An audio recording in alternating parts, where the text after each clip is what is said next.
Hello, my wonderful friends. It's your buddy Moonhorse here. How's it going, baby? It's time to read some more neckbeard stories. I know you're excited. I certainly am. But this may or may not be a neckbeard story. Let's find out. From Reddit user RecFinal14. Accidental accessory to stalking. I have so many questions with a title like that. I'm not entirely sure if this is a neckbeard story or not. This happened a few years ago, during my freshman year. I had a friend that I would only really talk to during lunch and after school. Let's call him Jewel. He was a short, pale guy with a neckbeard and long black hair. After school, we'd walk about half a mile outside of school in different directions. This is mostly to see different areas around the school. I'd have to wait for my parents to pick me up, and this is a way to kind of pass the time, you know? We'd talk about the usual stuff, music, schoolwork, movies, video games, so on. I didn't really choose the path we took. I was just kind of okay in going in any direction. I became curious when suddenly Jewel had us go in the same direction every day after school. I mean, I didn't mind. I was just, wondering why. I did ask him, but Jewel said that he liked this route the best. I started to notice a few changes. During our walks, he seemed to look at something attentively. He almost bumped into another student a few times. He'd also suddenly get behind me occasionally. Around the time of homecoming, it'd be around fall, things got much stranger. For some reason, he decided to dye his hair blonde, really unexpectedly. He must have done it himself, though, because it really looked awful. During a walk one day, I asked him if he was going to the homecoming game or the dance or something. I really had no interest in either. It's just kind of making small talk. He quietly said, "I hope so." Then he made this weird chuckle. I thought it was pretty weird and kind of changed the subject. Okay, quickly changed the subject. I started to pay more attention to what he was doing during our walks, used the excuse of wanting to listen to music on our walks to avoid talking much. This seemed to work out, and I don't think he suspected anything. First, I was looking around for anyone familiar around the spot that we usually turn to go back to school. There were about 7 or 8 people who were in the area every day. The next step was to watch his movements and where he was looking. It made it easier to know who he was following. On the Friday of the week before homecoming dance, I figured out who exactly he was following. We're about halfway the usual route. Someone ahead of us suddenly turns around. A short, blonde girl, and she looked really worried. She missed looking at Jewel and was looking directly at me. Now, this made sense. Jewel's only around 5'3", and he didn't have much of a presence. I'm about 5'10", and was wearing a bright orange sweater. I didn't have a menacing face or anything. I just kind of looking at her. She turned forward and began to walk. I just looked at Jewel to see his reaction. He looked relieved when she moved. Just to be sure, I let Jewel continue walking, pretending I hadn't figured out what was going on. Sure enough, as soon as she got in a red Expedition, we turned right the fuck around. I was wondering what I would do the following week, but I didn't get a chance. Something happened the following Monday morning. I had to hear this from Sam, a mutual friend. Jewel and Sam had the same first period class. Sam said that Jewel was early to class and brought this big bouquet of white roses, 4 heart-shaped balloons, boxed chocolates, the whole 9. When this girl, let's call her Ashley, got to class, she was horrified to see Jewel there. Jewel proceeded to proclaim his love and asked Ashley out to the homecoming dance right then and there. She didn't respond at first, then she started to yell and scream at him. After a few minutes, broke down crying, and the student had to get the teacher for help. See, the reason that Ashley had this reaction is that someone had anonymously been stuffing her family's mailbox with white roses daily. This had been happening for the past few weeks, and the moment she saw the bouquet, she knew he was the one doing it. She'd been getting stressed out and having this feeling that someone was stalking her, and the white roses were a daily reminder. This resulted in Joel getting a week of ISS, and he was moved from his first period class. It didn't take long for the news to spread about what he had done. After the school got involved, more information came to light. See, Joel met Ashley in the beginning of the year, and as soon as he saw her, he said he felt absolutely in love with her. He had been trying to find out which direction she went home. Once he had found her family's car's license plate, he used that information to find her house. Holy fuck, that's creepy. He kept going to Ashley's house to stuff her mailbox with roses in a long-term plan. He had planned to win over her affection by making a spectacle by bringing flowers, balloons, and chocolates, of course. He thought that declaring his love for her with the same flowers she'd been receiving daily would get her to go out with him. I didn't get in trouble for what happened. Jewel admitted that he used me as a cover. Anytime she would start to look back, he would hide behind me, and he mentioned that I really didn't know what was going on. Which was true to an extent. I mean, I felt bad that I didn't do anything to stop him once I realized something was off. I should have mentioned to Ashley that Jewel was following her after school as soon as I realized it. I didn't know about the white roses, though, and I thought he was just trying to work up the courage to talk to her. I mean, he was really shy, and I didn't think he would do something this drastic.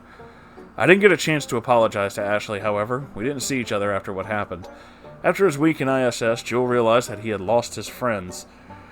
He remained at the school until the end of the semester, then he transferred schools during the winter break.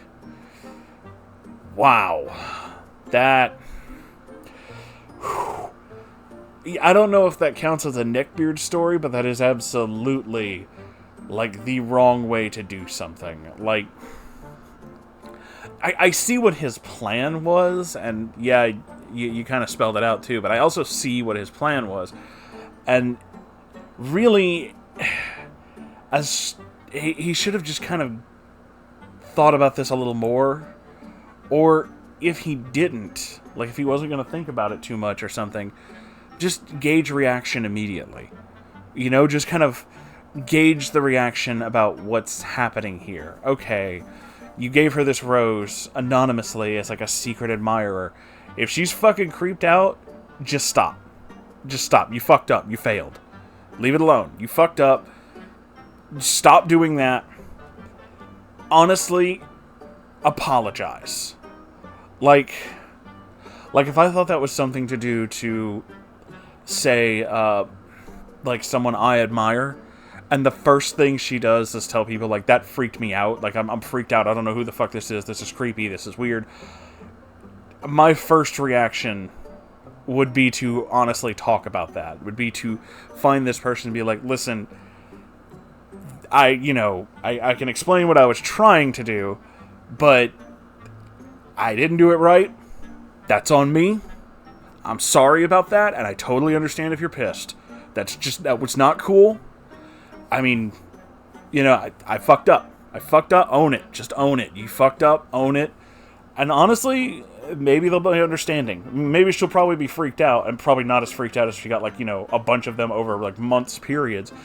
Honestly, after the first time, if you're just like that was me. I fucked up. I'm sorry. I didn't mean to freak you out. I just, it was a nice thing I was trying to do, but obviously I misinterpreted some shit.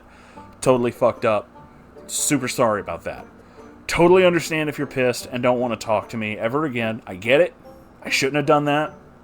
I don't know. I was thinking it might have been a nice thing. It obviously wasn't. It didn't work out the way it was planned. So, totally fucking sorry. Just lay it out. Just own it. That's what he should have done. That first one, and realizing that she didn't like it, should have just, laid it out. But, God, to keep going. Especially after because on some level he had to know that this was not, this was not cool. This was not a thing that's going to fly well, especially when she starts looking around super suspicious and thinking someone is fucking stalking her. Yeah, no, you fucked up royally if you reached that point. Like, goddamn, dude. It's just not cool. It's just not cool, Also, like, my question is, alright, so we kept leaving the roses. Was there no note? Was there no, like, hey, I'm a secret admirer, that kind of thing? Just a random flower shoved in your mailbox? Because that is a little weird. It's one thing if you're, like, oh, kind of a secret admirer kind of thing, because then you intentionally try to create a way to be like, give me a sign if you're cool with this, if you, if all, this attention, and then you work from there. But he was just like, no notes, really thinking about that, like no notes, no explanation, nothing, and just a single white rose every day in your mailbox for months. Like, that's some, like, Silence of the Lambs shit. That's some, like, serial killer shit, isn't it? That's like, whoa, dude. This is like, you're gonna end up getting a dozen of these and then find, like, a severed finger or some shit. It's like, no, I've seen horror movies. This totally feels like it belongs in that. Yeah, that was, wow. And then to fucking, to our writer friend to just kind of fucking use them like that, that's kind of fucked up. No, I mean, once you realized what was going on, that he was following her, in your own words, you kind of thought, like, maybe he's just, like, super shy and is trying to work up the courage to talk to her, and is basically just using you as a human shield to be like, I don't know what to say. You had no idea that it was at this level, so, I mean, yeah, you probably could have talked to him more, but at the same time, it's fucking, it's high school. Mistakes happen, especially when you're in high school. You're not really, you're not really at a point where self-awareness and fully understanding situations is a thing that you do on a daily basis. So it's still kind of new. It's still a whole thing. So yeah, I don't blame you for that. But as is always, hindsight is always 20/20, isn't it? So don't beat yourself up too much about that. And if you guys have a story you would like to send me, you can do that by going to r/Moonhorse Stories, sending it there. I will definitely see it.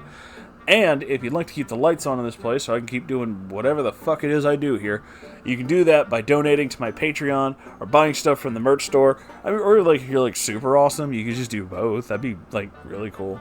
I mean, I'm just saying. I don't know if you would, but you could. Anyway, I'll talk to you guys later. I'm gonna go get like the biggest thing of water I can find. I'm so fucking thirsty. I'll see y'all later. Bye.